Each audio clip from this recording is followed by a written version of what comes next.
you're quilting away happily, and your thread broke. It gives you this awful little jolt of dread in your chest. But don't worry, the machine's not broken, your quilt's not ruined, and you haven't made a terrible mistake buying the Bernina Q-matic. What you do in the next couple of minutes is all that matters, and honestly, it's simpler than you think. Here on this channel, I'm all about getting you calm and confident in using your Bernina Q-matic computer. Whether you bought it a month ago, 2 years ago, or you're sitting in front of it right now, wondering if you're the only one that finds it hard.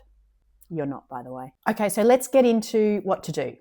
The first thing to diagnose is whether it was a thread break or your bobbin ran out. Now, these two things might look different, but they actually have the same fix. It's usually pretty obvious when your thread has broken, the machine's stopped, you've got a warning message on your sew head screen, and you can see broken thread dangling. If there's no obvious broken thread, then in all likelihood, your bobbin's run out and you need to replace it with a new bobbin. Whichever scenario you have, whether it's a broken thread or the bobbin has run out, I can almost guarantee one thing, and that's that the Bernina Q-matic sew head has continued on for at least a couple of inches after one of those things has happened. Which brings us to the next question. There are two buttons on your Q-matic computer to choose from after you've had a thread break: at stop point or at closest point on design.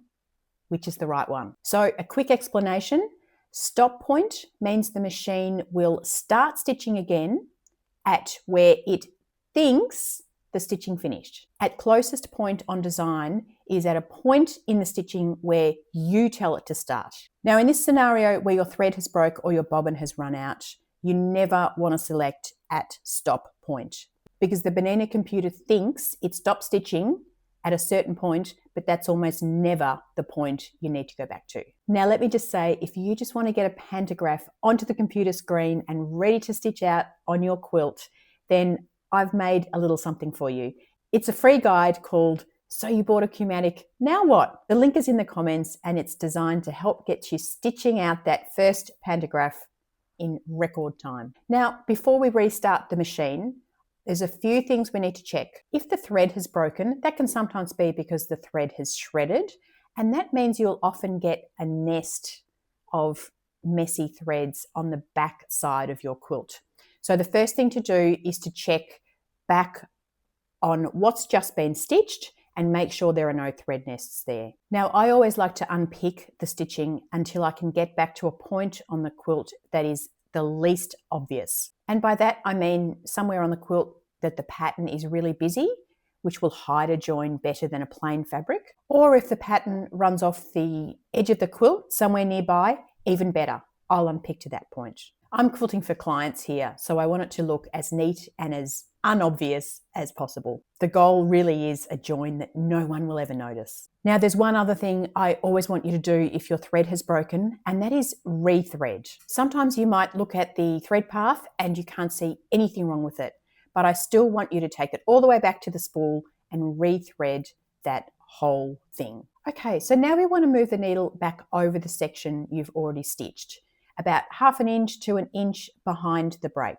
That way, when Q-matic starts stitching again, it stitches over the existing line and secures those old stitches in place, which is really important so that they don't come unraveled at a later stage. Then when you hit the button that says at closest point on design, the Q-matic will automatically move the needle exactly over that previous line of stitching. So even if you're out by 1/4 inch, it will move it to the right place. You can press go and then you're on your merry stitching way again. So to recap, thread breaks are going to happen.